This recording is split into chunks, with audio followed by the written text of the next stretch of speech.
살펴본 것은 장기에서의 총 공급 곡선이었습니다. 장기 총 공급 곡선 모양이 가격, 총 산출량, 기차원 평면에서 수직으로 표현된다는 것이 최종적인 결론이었지만 그 결론만 아신다면은 사실상 시험 문제에서 아무것도 풀 수 없을 뿐 아니라 그렇게 크게 공부해서 얻어가는 것도 없으실 거예요. 그래서 우리가 굉장히 많은 시간을 들여서 한 3주 정도 시간을 들여서 장기 총 공급 곡선을 도출하는 방법에 대해서 여러 가지로 공부를 했습니다. 수업 시간에 좀 미진했던 부분 제가 보충 강의 영상 제작을 해드린다고 말씀드렸는데 지난 한글날 연휴 기간 동안에 또 가족 얘기해서 죄송합니다만은 제가 독방 육아라는 걸 했어요. 독방 육아 뭔지 아시나요? 와이프는 딴 데로 놀러 가고 저 혼자 애들을 본 겁니다. 그래서 따로 녹화를 할 시간이 없어서 녹화를 못했습니다. 아마 내일 오전 중에 녹화를 해서 올려드릴 수 있지 않을까 생각이 듭니다. 얼마나 힘들었으면 지금 목까지 잠겼겠어요. 쌍둥이입니다. 참고로 쌍둥이 독방 육아가 얼마나 힘든지 모르시면은 유튜브 검색해 보십시오. 나옵니다. 거의 뭐 여러분들 삶의 비유를 하자면 주중 알바하고 주말 알바 한 번 더 뛰는 그런 느낌. 24학점 들으면서 그 정도 체감하시면 됩니다.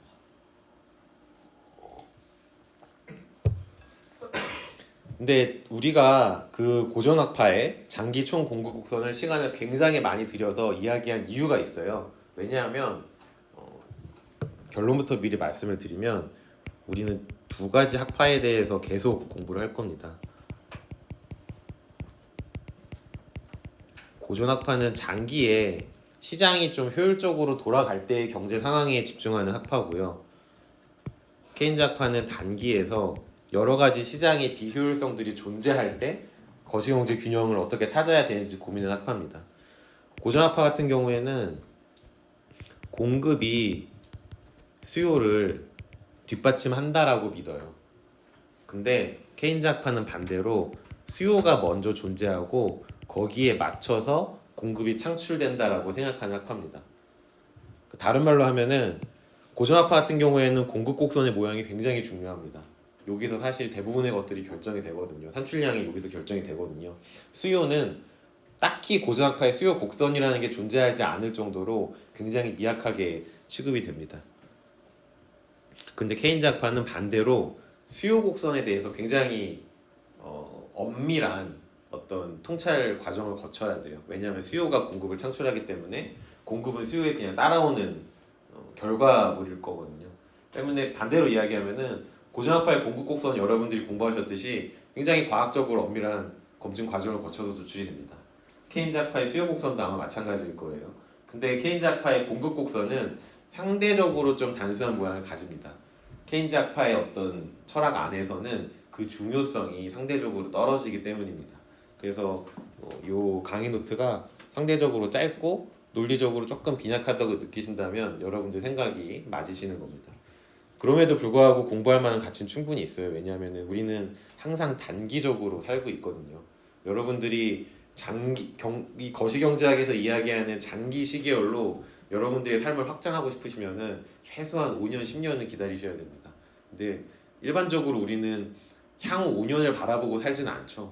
당장 내일 뭐 먹고 살지? 당장 한 달 뒤에 내가 수입이 있을까? 뭐 이런 거 생각하고 사시잖아요. 항상 단기적으로 사는 사람들이 거시경제학에서 바라보는 경제 주체이기 때문에 단기 총 공급 곡선의 구조나 모양도 함께 살펴볼 만한 가치는 충분히 있습니다. 장기 공급 곡선에서 우리가 했던 가장 중요한 과정은 모든 시장이 청산된다는 거예요.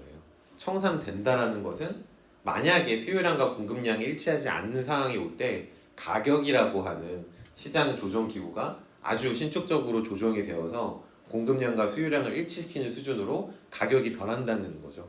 즉 가격의 신축성이 굉장히 중요한 그리고 어떻게 보면은 굉장히 비현실적인 가정이었습니다. 그 가정 하에 완벽하게 수직인 모양의 장기 총 공급 곡선이 도출이 됐던 거고요. 그래서 우리는 명목적인 가격 수준과 물가 수준과 실질적인 산출량 간에 아무런 관계가 없구나라는 장기에서의 굉장히 중요한 결과를 얻을 수가 있었죠. 근데 현실은 그렇지 않다는 겁니다. 현실은 세상에 존재하는 많은 가격들이 단기적인 상황에서는 완벽하게 신축적으로 움직이지 않는다는 게 대부분의 경제학자가 동의하는 바예요. 여기에 대해서 아주 주도 면밀하게 공부를 하고 그것을 경제학 모형 안에 적극적으로 가지고 들어왔던 학자들의 집단을 일컬어서 케인즈 학파라고 합니다. 케인즈라고 하는 것은 사람의 이름인데요. 이 사람의 어떤 이 케인즈라고 하는 경제학자가 주창했던 여러 가지 학설이라든지 경제학적 이론들을 추종하고 그것을 발전시켜서 현실 경제에 녹여내고자 하는 케인즈의 후예들을 케인지안이라고 부릅니다. 우리는 한국에 살고 있는 한국 사람이니까 코리안이라고 하잖아요. 비슷한 명칭이라고 생각하시면 됩니다. 그러면 요 케인지안들이 가격의 경직성이 왜 문제가 되냐고 생각했냐, 그 모티베이션이 처음에 어디서 나왔냐 그러면 대부분의 임금 근로자들이 받는 임금이 상당히 경직적이라는 현실에서의 관철로부터 나왔습니다. 즉 임금의 경직성이 시장의 비효율성을 불러일으키는 가장 중요한 요인이다 라고 생각하고 이것을 경제 모형 안에 가지고 들어와서 총 공급 곡선 혹은 총 수요 곡선을 도출하고자 했던 사람들을 예전에 존재했던 새로운 학파가 아니라 옛날에 존재했던 사람들이라 그래서 구케인즈 학파 혹은 올드 케인지안이라고 합니다. 이거는 제가 수업 중에 여러 번 설명을 드렸기 때문에 직관적으로 이해하실 수 있을 거예요. 우리가 대부분 체결하는 임금 계약은 매일매일 갱신이 되는 형태는 아닙니다. 설사 매일매일 임금을 받으시는 일용직 분들조차 그 임금이 물가 수준에 매일매일 100% 연동해서 움직이진 않아요. 혹시 그 일용직 한번 알바 뛰어보신 분 계신가요? 저 같은 경우에는 학부 시절에 과외를 주로 했는데 알바로 과외가 잘렸을 경우에는 새벽에 같이 친구들이랑 봉고차 타고 나가서 일용직 알바를 많이 했습니다. 그렇다고 뭐 벽돌 나르거나 하는 이런 헤비한 일용직 알바는 안 했고요. 보통 어떤 공장에 소기업, 중소기업 공장에 가서 거기서 이제 시키는 시다, 소위 말하는 시다 일을 좀 했죠. 그러면 하루 일을 끝나면 일당을 봉투로 정말 받습니다. 그러니까 매일매일 저의 일당이 정해지는 건데 그 일당이 물가랑 연동이 되는 건 아니에요. 그냥 그 중소기업 사장님이 정하신 일정 수준의 임금 수준이 있고 이 정도 수준의 애들한테는 매일 뭐 8시간, 10시간 동안 일을 시키면 이 정도 돈을 주면 되겠다 라는 그 사장님의 마음은 최소한 한 달이나 두 달 동안은 안 바뀌는 거죠. 그렇죠? 그러니까 매일매일 돈을 받는 일용직도 사실은 임금의 경직성에 영향을 받고 있는 겁니다. 근데 우리가 살아가는 세상은 매일매일 물가 수준이 변하잖아요. 환율도 매일 변하고요. 농축수산물 가격도 사실상 매일 변합니다. 동해에서 잡히는 물고기가 오늘 별로 많이 안 잡혔어요. 그러면 사흘 뒤에 아마도 놓은 농축수산물 시장으로 그 물고기가 올 텐데 가격이 굉장히 뛰어서 올 겁니다. 이런 식으로 우리가 구매를 하는 여러 가지 제한이나 서비스들은 생각보다 신축적으로 가격이 변동하거든요. 당장 여러분들 홈플러스 가셔서 농축수산물 코너 가보시면은 가격이 거의 소수점으로 변한다는 것을 아실 수 있을 거예요. 이렇게 전체적인 물가 수준과 임금 수준의 변화가 완벽하게 일치하지 않는 현상을 이제 임금의 경직성이라고 하는데 이런 거에 집중했던 학파가 구케인즈 학파입니다. 그런데 이제 구케인즈 학파가 주창했던 임금의 경직성에 따른 케인즈 뭐 여러 가지 거시경제 이론들이 한번 무너져 내리게 돼요. 그거는 이제 실증적인 분석을 통해서 발생을 하는데요. 그렇게 실증적으로 임금의 경직성보다는 전체적인 가격 수준의 경직성이 사실은 더 문제야라고 이야기했던 사람들을 이제 구케인즈 학파와 구분짓기 위해서 신케인즈 학파라고 합니다. 요 신케인즈 학파가 현재까지 이제 살아남는다 그러면 좀 죄송하죠. 구케인즈 학파였던 분들도 많이 살아 계시니까 아직까지 학계에서 영향력을 이제 떨치고 있는 분들입니다. 자, 우리가 명목임금을 한번 수학적으로 표현을 해볼까요? 명목임금을 W라고 해봅시다. 뭐 시간당 임금 이렇게 생각하시면 됩니다. 근데 이건 명목임금이기 때문에 아마도 물가 수준이 올라가면 계속 같이 올라갈 거예요. 그래서 명목임금이 떨어지는 일은 아마 없습니다. 때문에 실질 임금으로 바꿔줘야 됩니다. 그 나라의 전체적인 물가 수준을 P라고 한다면 이것을 P로 나누어 주면은 실질 임금에 가까운 표현이 될 겁니다. 혹은 실질 임금 그 자체라고 볼 수 있겠죠.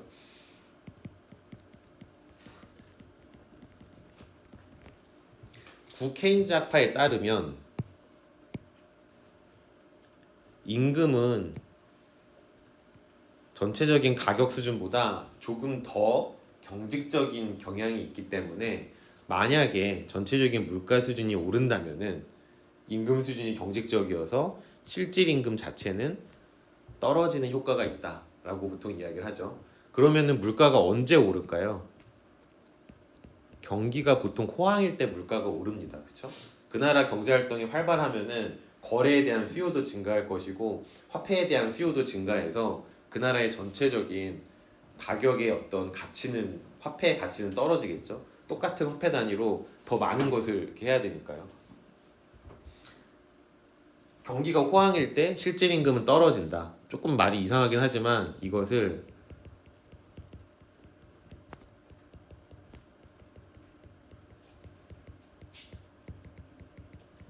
실질 임금의 경기 역행성이다라고 보통 표현합니다. 어려운 단어인데요.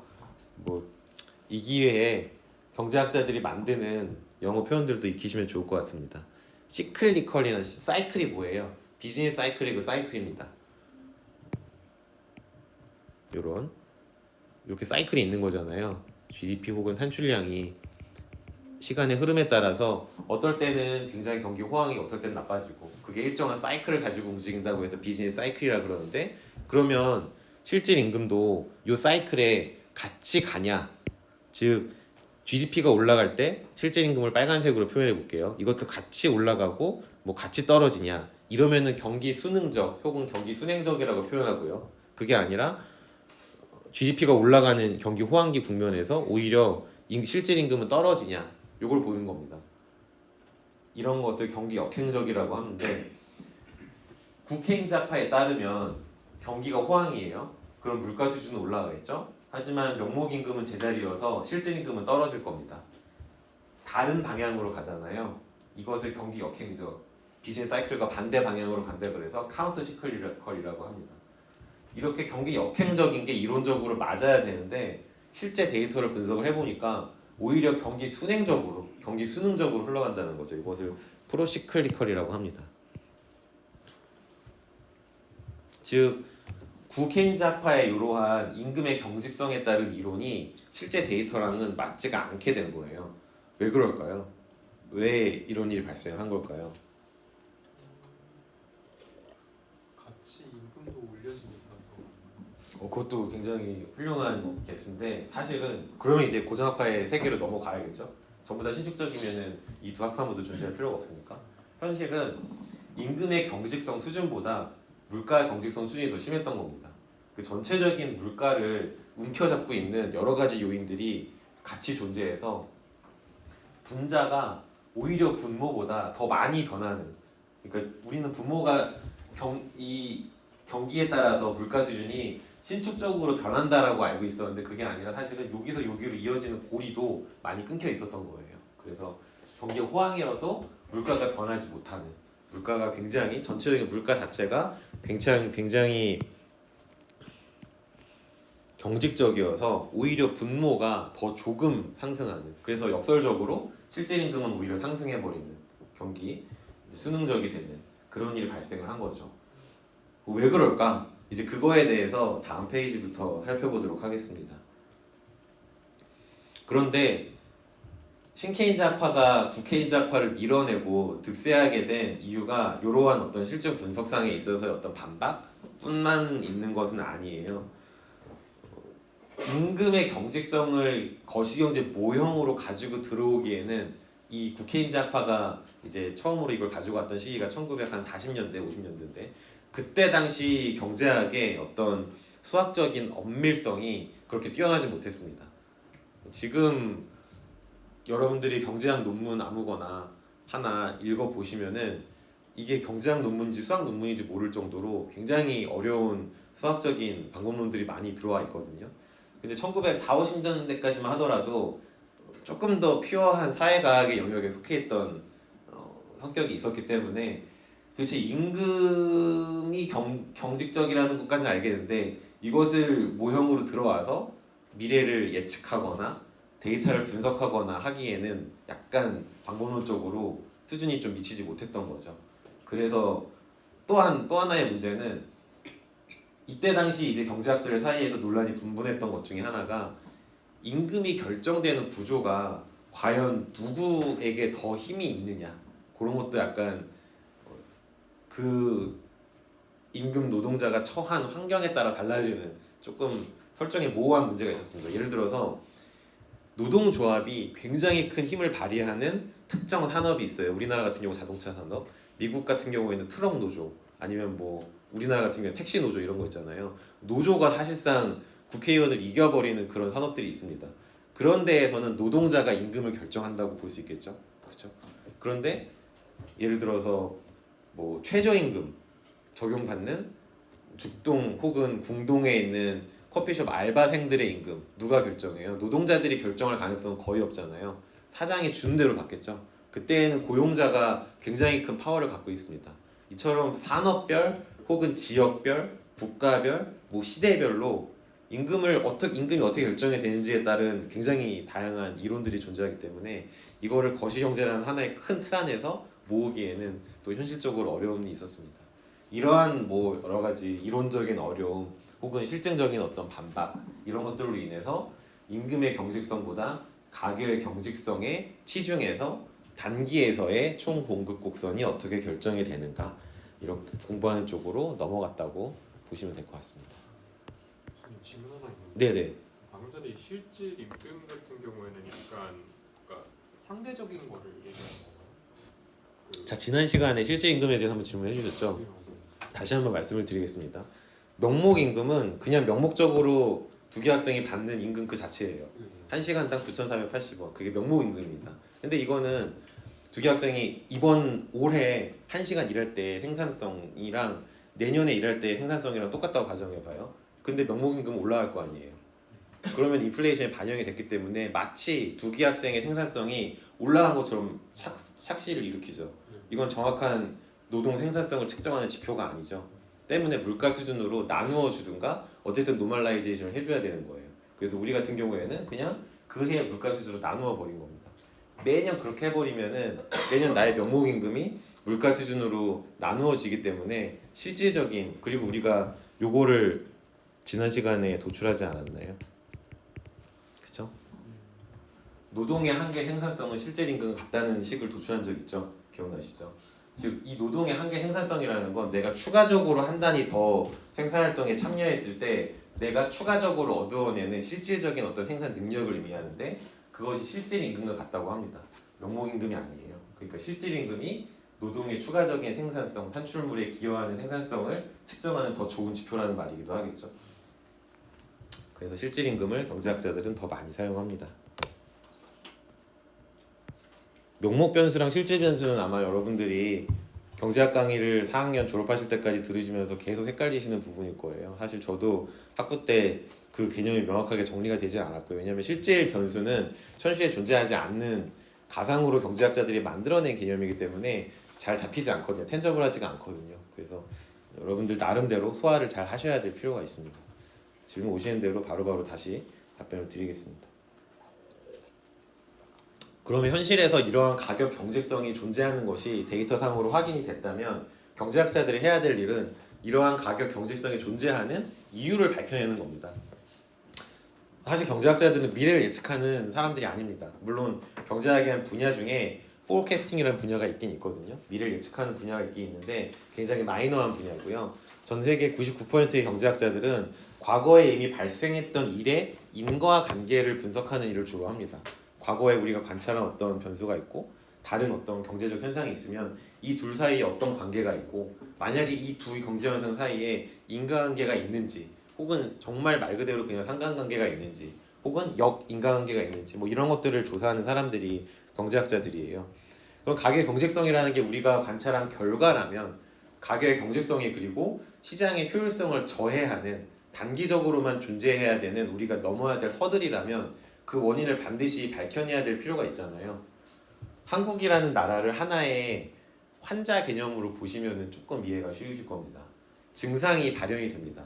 여러분들은 뭐 아이가 없으시기 때문에 그럴 리 없겠지만 새벽에 갑자기 아이가 열이 막 40도까지 올라가요. 그러면 부모는 덜컹하거든요. 열이 왜 40도까지 올라가지? 왜 올라가는지에 관심을 가집니다. 열이 올라가는 건 관찰된 현상이기 때문에 제가 어떻게 할 수 있는 게 없어요. 그리고 열을 떨어뜨릴 수 있는 방법은 여러 가지가 있겠죠. 그런데 열을 효과적으로 떨어뜨리려면 그 원인을 알아야 됩니다. 그 원인을 알기 위해서 우리가 병원에 가서 비싼 돈을 주고 위사라고 하는 전문직에게 조언을 구하는 거죠. 근데 그 위사도 틀릴 수가 있어요. 열이 올라가는 이유가 뭐 감기 때문인 것 같습니다. 위사의 개스일 뿐이죠. 추측일 뿐이죠. 위사의 말을 100% 믿을 필요는 없지만 어쨌든 만약에 한국이라는 나라에서 어떤 증상이 발현이 됐습니다. 물가가 올랐습니다. 마치 열이 난 거가 마찬가지잖아요. 혹은 지금 가격이 경직적입니다. 가격이 물가 수준이 완벽하게 신축적으로 움직이지 않고 어느 수준에서 멈춰 있습니다. 이것도 하나의 증상이죠.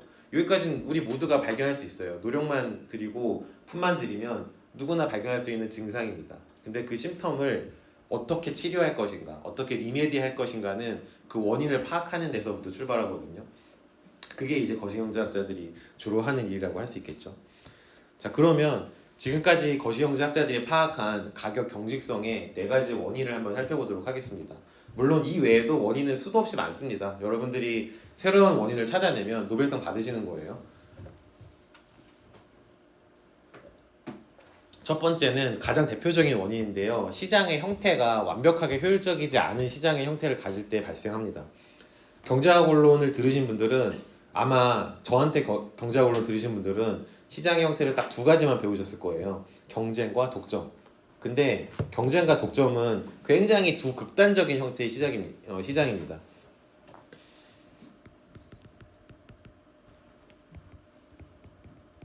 경쟁 시장의 가장 중요한 특징은 뭐였어요? 무수히 많은 시장 참가자가 있다는 것이죠. 그것으로부터 모든 경쟁 시장의 특징들이 시작이 되잖아요.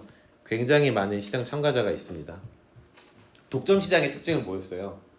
하나의 공급자가 오직 하나만 존재한다라는 굉장히 또 중요한 특징이 있었죠.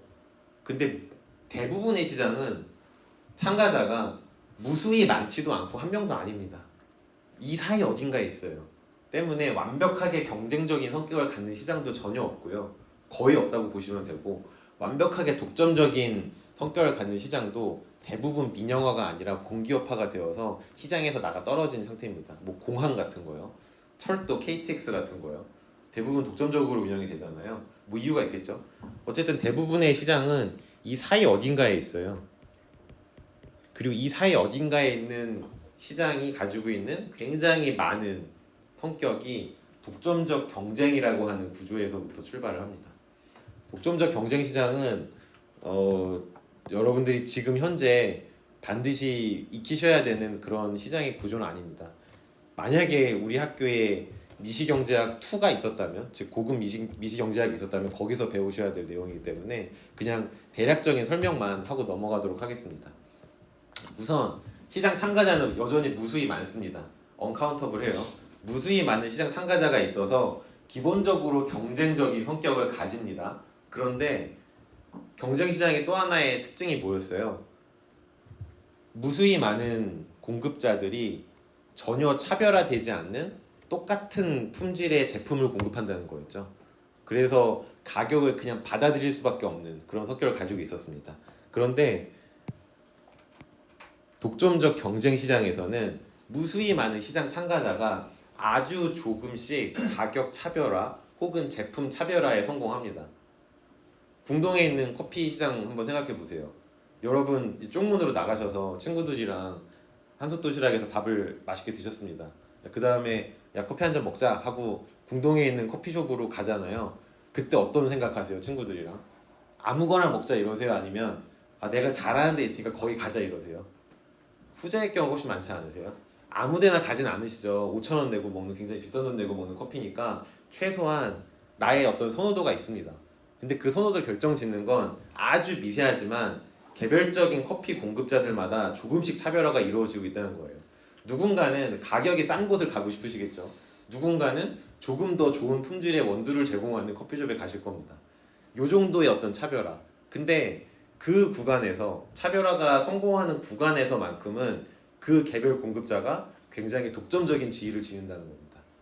예를 들어서 뭐 공급 곡선이 이런 식으로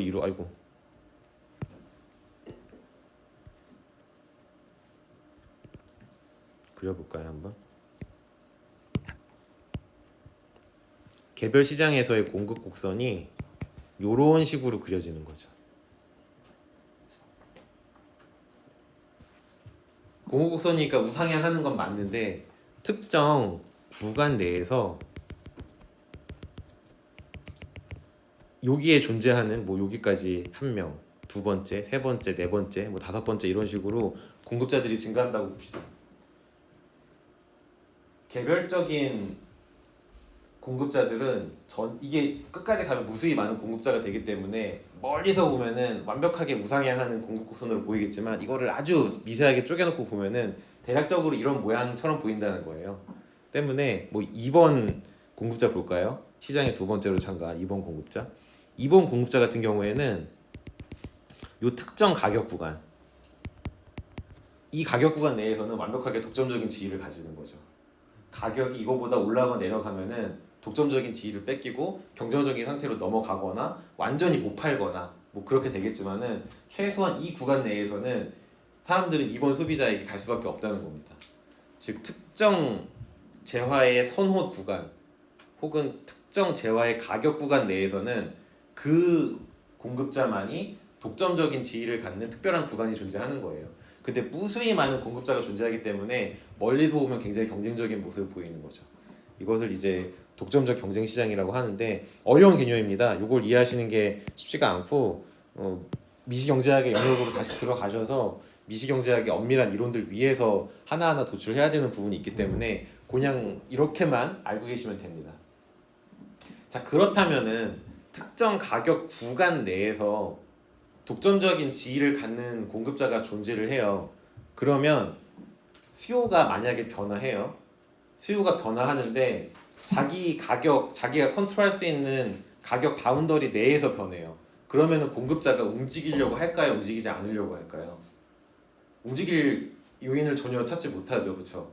그냥 나는 이 가격대로 계속 팔아도 내가 모든 소비자들이 나한테 이 가격에 존재하는 이 수요 곡선은 뭐예요? 지불 용이잖아요. 즉 제가 만약에 한 4,500원짜리 아메리카노를 팝니다. 근데 4,500원이라고 하는 가격 구간 내에서 파는 아메리카노 중에서는 우리 집이 제일 맛있어요.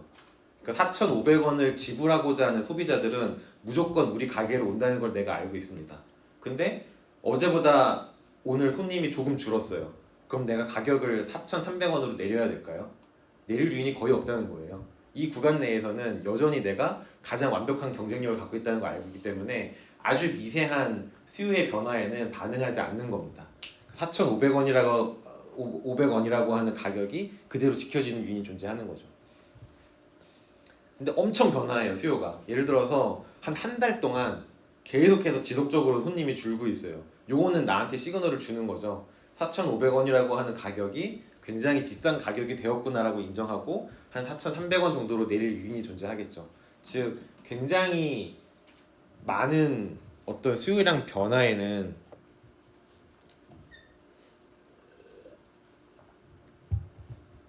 가격을 변화시킬 요인이 존재하지만 그렇게 큰 수요량 변화가 아닐 경우에는 공급량을 그냥 어제보다 오늘 손님이 좀 적게 왔다면 조금 원두를 적게 볶으면 되는 거예요. 이런 식으로 수량을 변화시켜서 대응하는 것이 독점적 경쟁 시장에 속한 개별 공급자가 취하는 행동입니다. 그래서 이러한 독점적 경쟁 구조가 그 특정 공급자들마다 이렇게 조금씩 움직이지 않으려고 하는 가격을 변화시키지 않으려고 하는 습성이 존재한다면 시장 전체적으로 가격이 잘 움직이지 않을 수 있겠죠.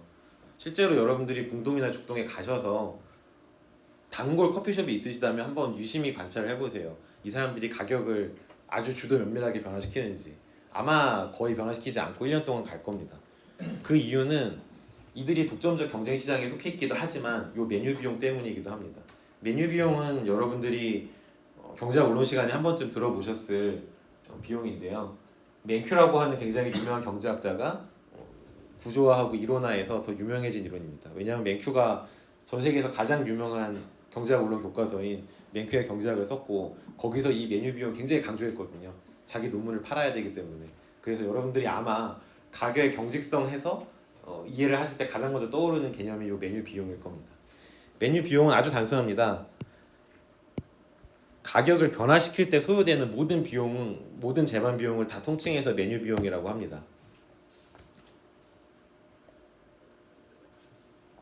예를 들어서 가격이 변할 때 정말로 메뉴를 바꿔야 되는 그런 정말 말 그대로 메뉴가 바뀌어야 되는 그런 일도 발생하지만 그거보다 조금 더 중요한 거는 뒤에서 조금 더 연관해서 말씀드릴 텐데요. 소비자들이 혼란을 겪습니다.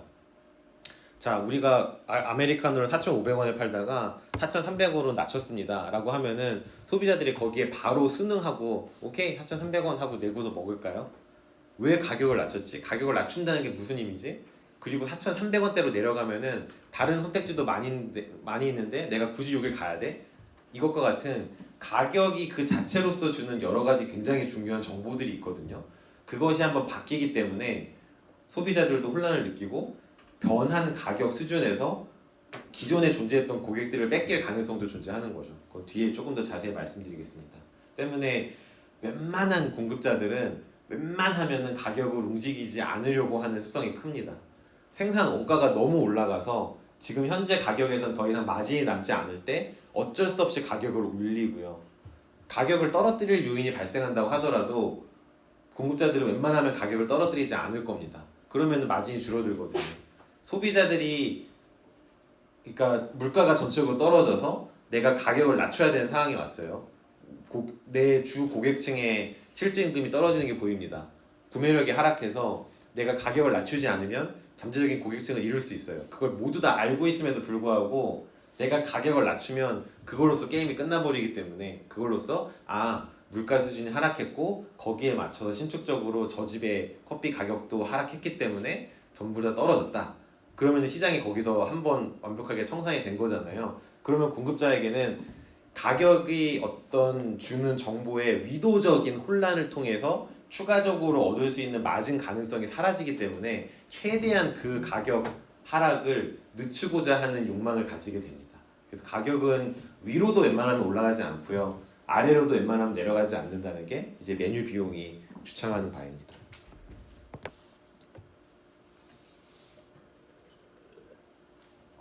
그러면 이러한 메뉴 비용과 독점적 경쟁을 기본으로 해서 추가적으로 몇 가지 가격 경직성을 불러일으키는 정보 그 요인들을 살펴보도록 하겠습니다. 아까 말씀드렸던 가격이 정보를 준다라고 말씀드렸잖아요. 가격은 그 자체로서 굉장히 많은 정보를 주는데요.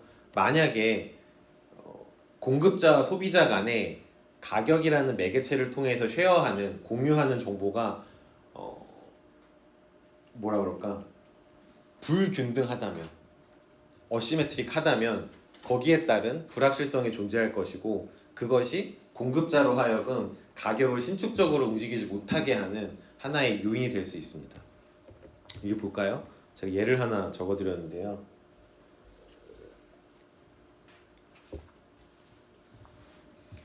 만약에 전체적인 산출량이 그 나라의 전체적인 거시경제 환경이 굉장히 크게 변화했어요. 그래서 두 가지 중에 하나를 반드시 선택을 해야 됩니다. 지금 당장 우리 가게의 산출량을 변화시켜야 되든지 아니면은 산출량은 그대로 두고 가격을 변화시켜야 하든지 둘 중에 하나를 선택할 수 있어요. 이 중에서 대부분의 공급자들은 실질적인 산출량을 변화시키는 쪽을 더 선택한다는 거죠. 왜냐하면 가격이 변화한다는 것은 아까 말씀드린 바와 같이 잠재적인 고객층을 영원히 이룰 수 있는 가능성이 존재합니다. 한번 어쩔 수 없이 생산 원가가 올라가서 마진을 최소한으로 확보하기 위해서 가격을 올린다고 해봐요. 그러면은 가격이 올랐네. 이 가게는 더 이상 가지 말아야겠다 하고 고객이 떠납니다. 그 다음에 다시 경제가 원활하게 돌아가서 생산 원가가 다시 떨어졌어요. 그러면 다시 가격을 낮추겠죠. 더 많은 소비자들을 어택트하기 위해서. 그때 고객들이 정확하게 떠난 수만큼 돌아오냐 하면 그렇지 않는다는 겁니다. 저만 해도 혼자 살 때 이제 와이셔츠 같은 거 빨래를 보통 세탁소에 맡겼거든요. 보통 동네 세탁소 가장 가까운데 거기서 이제 세탁소를 맡기는데 와이셔츠 한 장당 1,000원을 받으시다가 어느 순간 2,000원 받으시더라고요. 더 이상 버틸 수가 없으셨던 거죠. 그래서 알겠습니다 하고 이제 다음부터 2,000원 내야 되나 하다가 또 인터넷 검색을 해봤죠. 그랬더니 바로 옆에 1,500원 받고서 와이셔츠 한 장 해주는 데가 있더라고요. 저는 거기로 당연히 갈아탔죠. 와이셔츠 맡기려고. 근데 한 1년이나 2년쯤 있다가 제가 원래 가던 저의 원래 단골 세탁소가 다시 1,500원으로 내려왔습니다. 그러면 가격은 똑같아졌으니까 기왕이면 나랑 안면도 좀 더 있고 저랑 뭐 가면 농담 따먹기도 할 수 있을 정도로 친한 원래 가게로 돌아가는 게 맞지만 저는 습성에 길들여져 있기 때문에 이미 그냥 계속 가던 가게 간다는 거죠. 원래 가게로 잘 안 돌아간다는 겁니다. 때문에 가격을 변화시키는 것은 기업 입장에서 굉장히 두려운 일입니다. 함부로 하고 싶지 않은 행위예요. 고객에게 주는 정보가 완전 달라질 수 있거든요. 아, 저긴 이제 비싼 가게야. 가면 안 되겠다. 여러분 맛집 잘 찾아다니시잖아요. 인스타에 이제 올리시기 위해서. 인스타에 올리기 위해서 맛집을 가실 때 그 집의 가격이 올랐어요. 예를 들어서 9,000원에서 뭐 12,000원으로. 그러면 여러분들이 그 맛집을 가냐 안 가느냐에 대한 선택이 굉장히 큰 영향을 미치잖아요. 그 집이 얼마나 맛있는지 안 맛있는지는 사실 그렇게 중요하지가 않습니다. 여러분들 선택에서. 내 버짓에서 내 주머니 사정에 맞게 가서 소비할 수 있는 곳을 찾지, 나는 오늘 무조건 맛있는 걸 먹어야겠어, 은행에서 빚을 내서라도 맛있는 걸 먹어야겠어, 세상에서 가장 맛있는 걸 먹으러 가자, 이렇게는 안 하시잖아요. 퀄리티보다는 프라이스 쪽에 좀 더 고객들도 영향을 많이 받는다는 거죠. 때문에 산출량을 변화시키면은 리스크는 단기적으로 굉장히 빠르게 해소가 됩니다. 지금 당장 재고가 쌓여 있더라도 비즈니스 사이클이라고 말씀드렸잖아요. 한 번 떨어지면 반드시 다시 올라와요. 경기 호황이라고 하면 반드시 떨어집니다. 그 사이클을 타고 기다리면은 재고는 결국 해소가 되게 되어 있어요. 단기적인 산출량에서 겪는 리스크를 감수하는 게 차라리 낫다라고 판단하는 게 대부분의 기업들이 이제 행하는 행동입니다. 이것과 관련해서 굴절 수요 곡선이라고 하는 개념이 있는데요. 요거는 그렇게 어려운 개념은 아닙니다. 정말로 수요 곡선이 이렇게 굴절되어 있는, 대부분의 시장에서 수요 곡선이 선형적으로 일직선으로 쭉 내려오거나 이런 식으로 내려오지가 않고, 가끔 어떤 시장 혹은 대부분의 시장에서는 수요 곡선이 특정 가격 수준에서 이렇게 확 꺾이는 모습을 보여주거든요. 이것이 이 시장에서는 생산자들에게는 하나의 굉장히 중요한 분기점이 되는 거죠.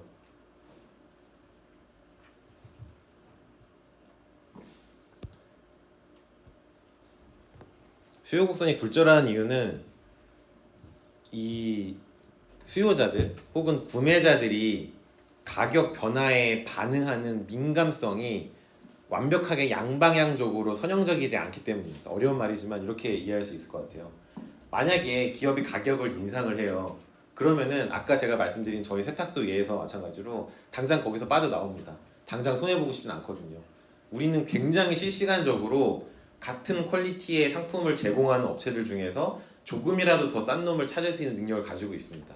당장 뭐 G마켓이라든지 아마존이라든지 이런 데 검색하시면 똑같은 상품, 뭐 아이폰이라고 하면 아이폰, 이런 걸 공급하는 수천 개의 업체들을 찾을 수 있잖아요. 그 중에서 1,000원이라도 더 싼 놈을 찾아서 거기를 구매하시죠. 굉장히 경쟁적인 성격을 가지고 있는 거예요. 즉 가격을 인상할 경우에는 고객을 즉시 잃게 되지만은 다시 가격을 인하할 경우에는 고객이 돌아오는데 시간이 굉장히 많이 걸리거나 원래 수준으로 고객을 다시 회복할 수 없을지도 모릅니다. 더 나아가서 이것도 약간 미시적인 개념인데요. 게임 이론에서 나온 겁니다. 내가 다른 업체랑 경쟁 관계에 있어요. 가격 경쟁을 하고 있어요. 독점적 경쟁 시장에서. 즉 내가 얼마만큼 가격을 내릴지 상대방도 알고 있고, 나는 상대방이 내가 가격을 얼마나 내릴지 알고 있다는 걸 알고 있어요. 그럼 상대방 기업도 내가 얼마만큼 가격을 내릴지 내가 알고 있다는 걸 그들이 알고 있다는 저도 알고 있는 거죠. 이런 식으로 서로 내가 얼마만큼 가격을 조정할 것인가, 수요에 대해서, 그거에 대해서 서로 완벽하게 정보를 공유하고 있거나 어떤 정보 전쟁을 통해서 상대 경쟁 업체의 어떤 전략을 파악하고 있을 경우에는 거기에도 대응해야 되는 문제가 발생합니다. 수요 곡선에만 대응하는 게 아니라 과연 내가 가격을 이 정도 조절했을 때 상대 업체는 어떤 식으로 나올 것인가, 그거에 대해서도 같이 대응을 해나가야 되기 때문에 수요 곡선의 모양이 완벽하게 선형적으로 이렇게 주어지진 않는다는 거죠.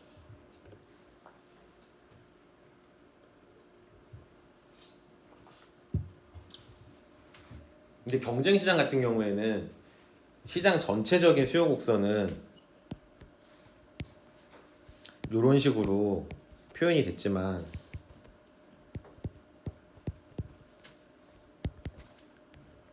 여기서 가격이 결정되잖아요. 요 가격이 개별 기업의 그냥 수요 곡선이라고 우리 경쟁자 배웠죠. 그래서 공급 곡선이 이런 식으로 주어져서 여기서 이 기업의 공급량이 결정이 된다 이렇게 배웠습니다. 즉 개별 기업 입장에서는 수요 곡선이 완전히 수평한 형태로 주어지거든요. 완전 경쟁 시장에서요. 완전 경쟁 시장에서는 이런 식으로 주어지는데 독점적 경쟁 시장에서는 이런 식으로 약간 어느 구간에서 굴절된 형태의 우하향하는 모양으로 들어온다는 거죠. 왜냐하면은 우리가 어떤 가격 수준에서는 예를 들어서 여기 보시면은 여기가 여기보다 조금 더 완만하다는 거 아실 수 있죠. 요 가격 구간은 조금 더 경쟁적인 성격인 그 뭐라 그럴까요?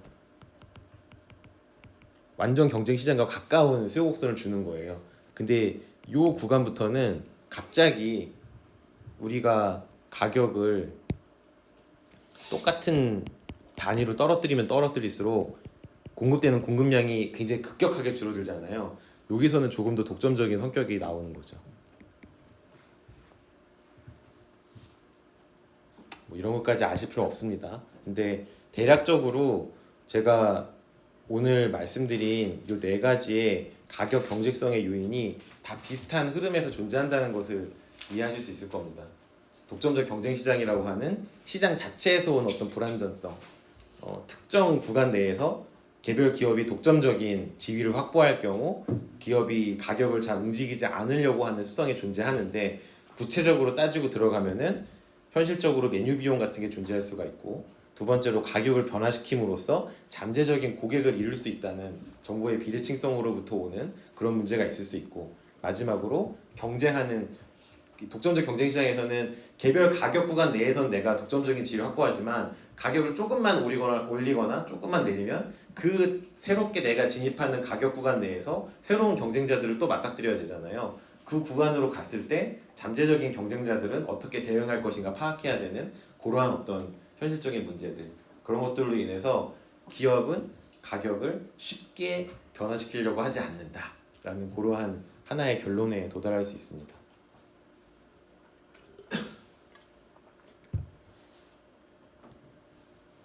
혹시 여기까지 질문 있으세요? 그 정보의 불완전성하고 불확실성의 약간 차이가 뭔지 좀 이해가 가요. 좋은 질문입니다. 불확실성은 어시메트릭한 거예요. 공급자와 구매자 간에 거래하고자 하는 제품이 있잖아요. 그 제품과 관련된 정보들을 완벽하게 쉐어하고 있지 않은 거예요. 공급자가 거의 대부분 공급자가 더 많은 정보를 알고 있겠죠. 공급자가 뭔가 숨기는 게 있는 거예요. 그럴 경우 가격이 완벽하게 모든 정보를 다 구매자한테 제공하냐? 그럼 그렇지 않다는 겁니다. 거기서 오는 어떤 착시 효과가 있는데 그것이 불확실성은 uncertainty예요. 시장의 전체적인 불확실성을 증가시키는 거죠. 그거는 공급자가 가질 수도 있고 구매자가 가질 수 있는 겁니다. 불확실성이 존재한다는 건 뭐예요? 나의 선택이 틀릴 수 있다는 거예요. 정보가 완벽하게 공개되어 있으면 여러분 대부분은 이성적으로 가장 합리적인 선택을 하게 되겠죠. 그런데 만약에 내가 어떤 선택을 해야 될 때 그 결과에 대해서 완벽하게 확신할 수 없는 상황이 왔어요. 불확실성이 존재하는 거죠. 그럴 때에는 리스크가 존재한다라고 보통 이야기를 합니다. 손해를 볼 가능성이 존재하는 거죠. 완벽하게 합리적인 선택이 아닐 가능성이 존재하는 거를 이제 시장 내에 리스크가 존재한다라고 하는데 그런 상황이 올 수 있는 겁니다. 또 질문 있으세요?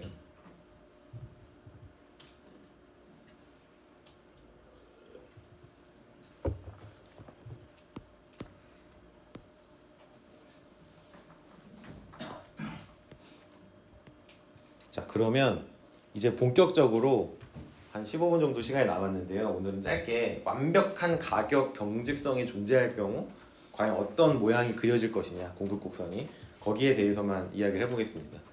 구체적인 계산이나 뭐 수학적인 도출은 나오지 않는 부분이니까요. 그냥 편하게 들어주시면 됩니다. 가정은 당연하게도 전체적인 물가 수준이 완전히 고정되어 있는 상황입니다. 가격을 P라고 했을 경우 그 P가 뭐 P1, P2 이렇게 왔다 갔다 움직이지 않고 P 바로 완전히 고정되어 있어요. 그 움직이지 않는 거예요, 물가 수준이. 이렇게 물가 수준이 움직이지 않을 때 과연 기업은 어떤 선택을 하냐? 기업이 선택할 수 있는 것은 굉장히 제한적일 수밖에 없습니다. 우리 다시 여러분들이 머리를 싸매고 그렸던 그림 4개를 그려볼까요?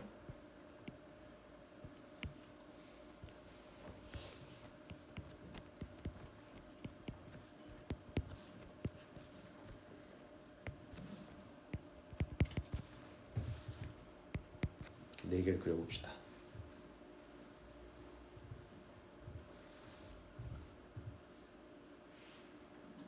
장기 총곡선 그릴 때 순서가 이렇게 됐습니다. 그렇죠? 그러니까 최종적으로 여기다가 그림을 그리는 것으로 우리가 작업을 마무리했어요. 근데 이번에는 가정이 여기서부터 출발합니다. 가격이 완전히 고정되어 있기 때문에 가격 수준이 P바에서 움직이지 않아요.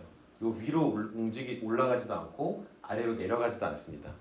이 상태에서 산출량은 어떻게 결정되느냐? 이제 그게 핵심적인데 거기에 대해서 케인즈 학파는 가격이 이렇게 주어져 있을 때 총 산출량은 완벽하게 총 수요에 대응해서 결정이 된다라고 이야기합니다.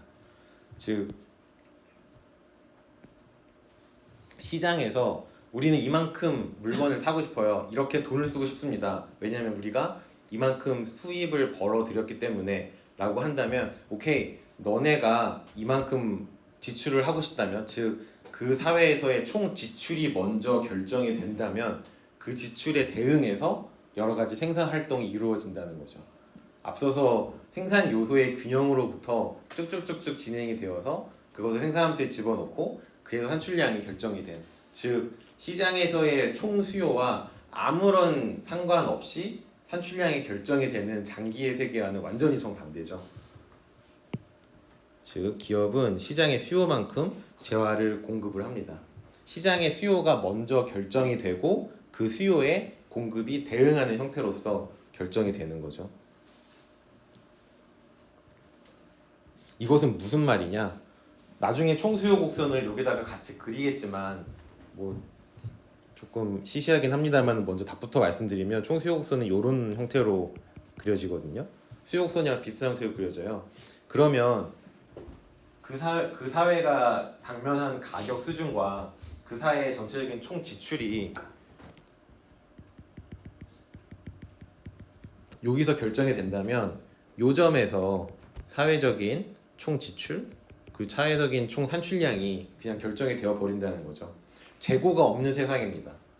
우리가 105만큼 만들어냈는데 사회에서 100만큼 써서 5만큼 남는 거는 이 사회엔 존재하지 않는 거예요.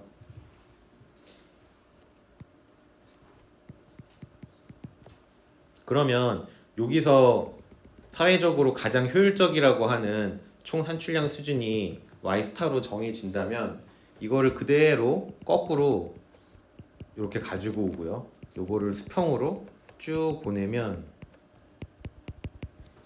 사회적으로 가장 효율적인 수준이 Y스타가 여기에 할당이 되겠네요. 즉 그 사회에서 요구하는 시장 수요만큼 기업이 물건을 공급한다는 행위가 여기서 결정이 되는 겁니다. 어떻게요? 생산함수가 이런 식으로 주어져 있어요. 그리고 우리는 역시 논의의 단순화를 위해서 자본 투입량은 고정되어 있다라고 가정을 해보겠습니다. 그러면 이미 우리는 우리 나라라고 하는 거대한 공장에 할당된 할당량이 정해져 있는 거예요. 고객님들이 Y스타만큼 물건을 사고 싶어 하신다. 정확하게 Y스타만큼 물건을 만들어냈으면 좋겠어 라고 하면은 여기에 대응해서 얼마만큼의 노동 투입량이 들어가야 되는지가 결정이 되는 거죠.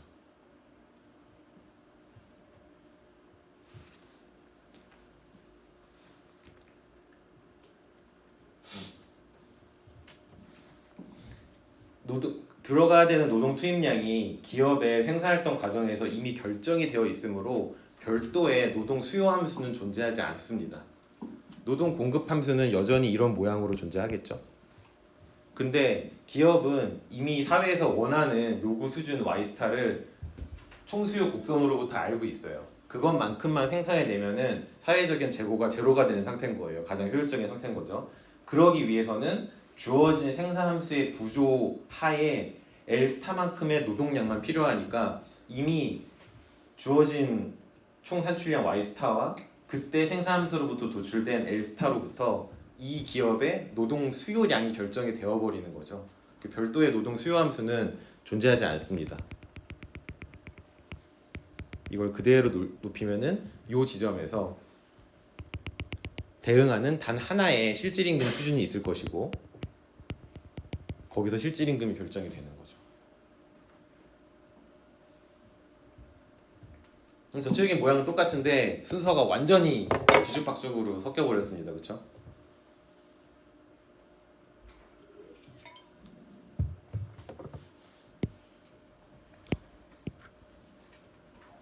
총수요 곡선으로부터 아이고 너무 진하네.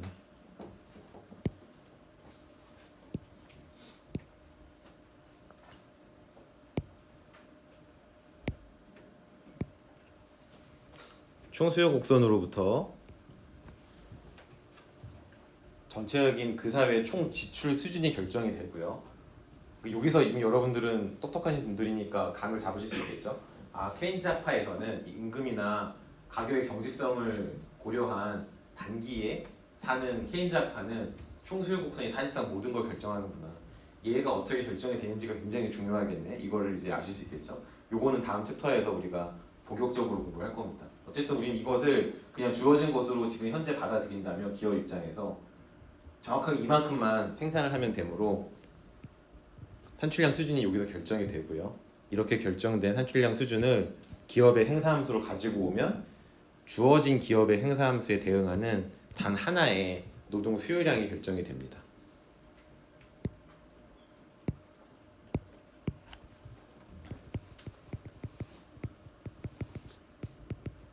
글씨를 잘 쓰려고 노력하고 있는데 잘 안 됩니다.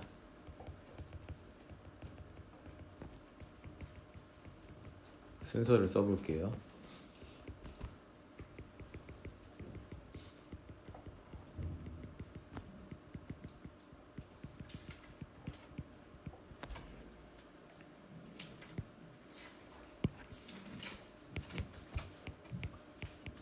주어진 생산 함수 하에서 노동 수요량이 결정이 되고요.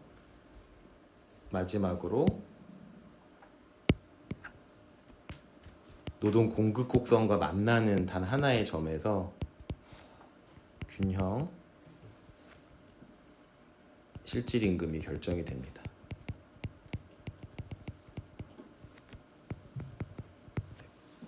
순서가 완전히 거꾸로 돌아온다는 것만 차이지 기본적으로 우리가 이용하는 프레임워크는 똑같습니다.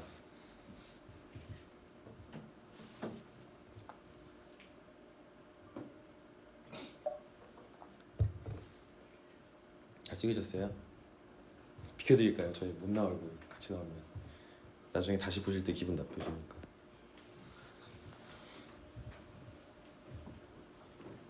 여기서 중요한 거는 우리가 앞서서 잠깐 이야기했던 독점적 경쟁 시장에서 개별 기업이 행동하는 패턴이랑 굉장히 흡사하게 경제 전체적으로도 반응을 한다는 거죠.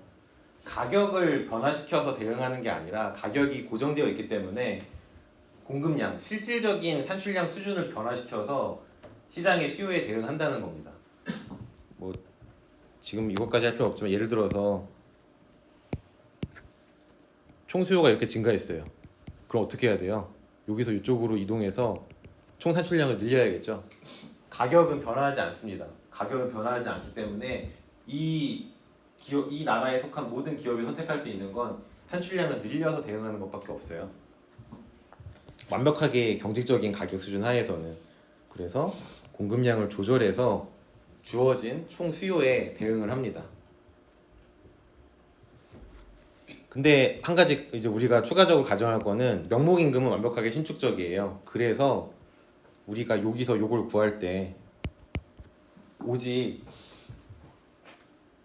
얘까지 만약에 경직적이면 실질임금도 완벽하게 경직적이겠죠. 그러면은 시장에서 원하는 수요량에 대응하는 실질임금이 존재하지 않을 수도 있으니까 마지막 이 단계를 성립시키기 위해서 명목임금은 완전히 신축적이라고 가정합니다. 그래야지 완전히 경직적인 분모 가격 수준 하에서도 요 실질임금이 신축적으로 대응해서 사회에서 요구하는 수준의 노동 수요량에 맞추어서 실질임금이 결정이 될 수 있겠죠.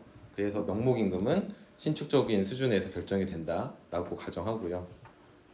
아까 말씀드렸다시피 노동 수요 곡선은 기업 이윤 극대화 문제의 해로 존재하는 것이 아니라 그냥 생산 함수 주어진 생산 함수에서 종속 변수가 결정이 되면은 그냥 방정식을 푸는 거예요. 남은 미지수는 요 L밖에 없으니까 L에 대해서 푸는 겁니다. 그러면 L스타가 나오겠죠. 그렇기 때문에 이거는 기업의 이윤 극대화 문제와는 아무 상관없이 그냥 주어진 생산 함수와 주어진 산출량 수준에 의해서 자동적으로 결정이 되는 부분입니다. 즉 임금 그 가격이 완전히 경직적인 세상에서는 기업이 이윤 극대화 문제를 따로 풀지는 않아요. 그냥 주어진 총수요에 맞게 노동 수요량을 결정할 따름입니다. 하지만 노동 공급 곡선은 여전히 존재하겠죠. 우상향하는 형태로. 왜냐면은 소비자들은 뭐 임금이 완벽하게 신축적이기 때문에 실질 임금이 신축적으로 움직인다는 거 알고 있고, 그래서 여전히 효용 극대화 문제의 해를 구하려고 할 테니까요.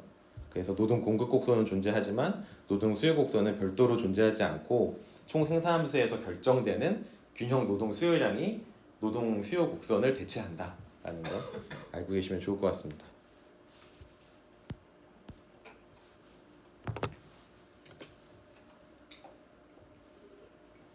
앞서서 우리가 살펴본 바와 같이 총 공급 곡선은 수평의 형태로 PY 평면에서 표현이 되고요. 총 공급량은 전적으로 총 수요의 크기에 의해서 결정이 됩니다. 총 수요가 어떻게 결정이 되는지는 아직 모르셔도 돼요. 나중에 총 수요가 내생적으로 어떻게 결정이 되는지를 함께 살펴볼 겁니다.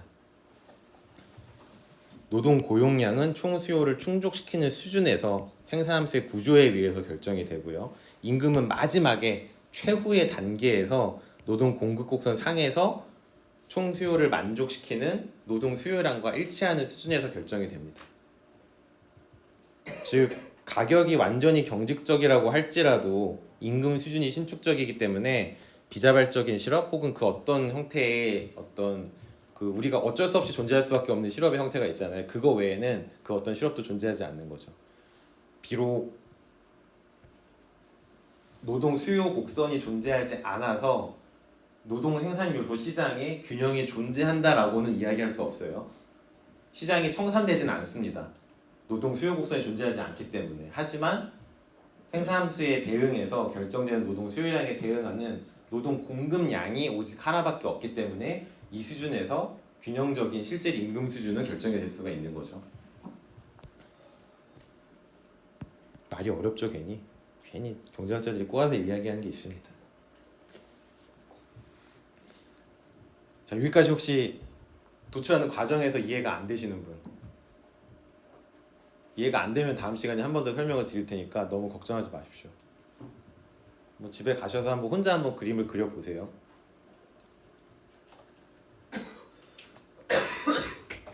이렇게 완전히 경직적인 상태에서의 거시경제에서의 총 공급 곡선과 그 외에 다른 변수들이 결정되는 과정을 살펴봤는데요. 여기서 이제 우리가 주목할 만한 점은 애초에 가정이 이렇게 시작하잖아요. 이 가정이 사실 모든 결론을 그냥 다 자동적으로 이끌어냈다는 겁니다. 경제 주체가 딱히 해야 될 일이 거의 없어요. 굳이 있다면 일반 가계가 노동 공급 곡선을 도출하는 과정 정도? 이거는 우리가 앞서서 봤으니까 생략한 건데, 이 정도 빼고는 나머지는 그냥 P 바로 경직적인 수준의 가격이 주어지면은 그 외 모든 것들은 그냥 자동적으로 결정이 되는 시스템입니다. 상대적으로 훨씬 단순하죠. 장기에서의 공급 곡선 모형에 따라 그 모형에 비해서. 다른 말로 하면은 물가 및 임금 수준이, 여기서 말하는 임금은 실질 임금을 이야기합니다. 경직적인 성격을 조금 갖고 있는, 소비자와 공급자 혹은 가게와 기업의 가장 효율적인 자원 배분 과정에 영향을 거의 미치지 못합니다. 그냥 P바 수준으로 가격이 고정되어 있다면 그 수준에 맞게 산출량을 뽑아내고 그 수준에 맞게 노동 수요량을 도출하고 그 주어진 노동 수요량에 맞게 균형 임금이 도출되는데 그것이 사회적으로 최적의 수준의 가장 효율적인 자원 배분의 결과냐 하면은 그렇게는 우리가 이야기할 수 없다는 거죠. 그냥 피바 수준으로 이것이 이미 기결정이 되어 있으므로 여기에 맞게끔 산출이 되었을 뿐 장기 총 공급 곡선처럼 완벽하게 효율적이고 시장이 모두가 청산이 되며 기업과 가게 모두 가장 해피한 상태냐 하면은 그렇게는 이야기할 수 없다는 겁니다. 즉 자원 배분이 비효율적으로 이루어지고 있다라고도 이야기할 수가 있어요. 근데 이건 어쩔 수 없이 우리가 받아들여야 되는 부분이죠. 가격의 경직성이 존재하는 몇 가지 이유들을 우리는 살펴봤기 때문에 그러한 이유에 의해서 가격이 경직적일 경우 그나마 최선의 형태로 뽑아낼 수 있는 총 공급 곡선의 형태와 균형 임금의 도출은 이러한 과정을 따른다라고만 알고 계시면 될 것 같습니다. 즉 가격이라고 하는 시장에서의 어떤 우리가 조정 기구, 주요 메커니즘은 사실상 조정 기능을 수행하지 못하고 오히려 종속 변수로서 기능하거나 외생적인 충격으로서 기능한다는 거죠. 그래서 모든 경제 주체가 수량 조절, 여기 보시면은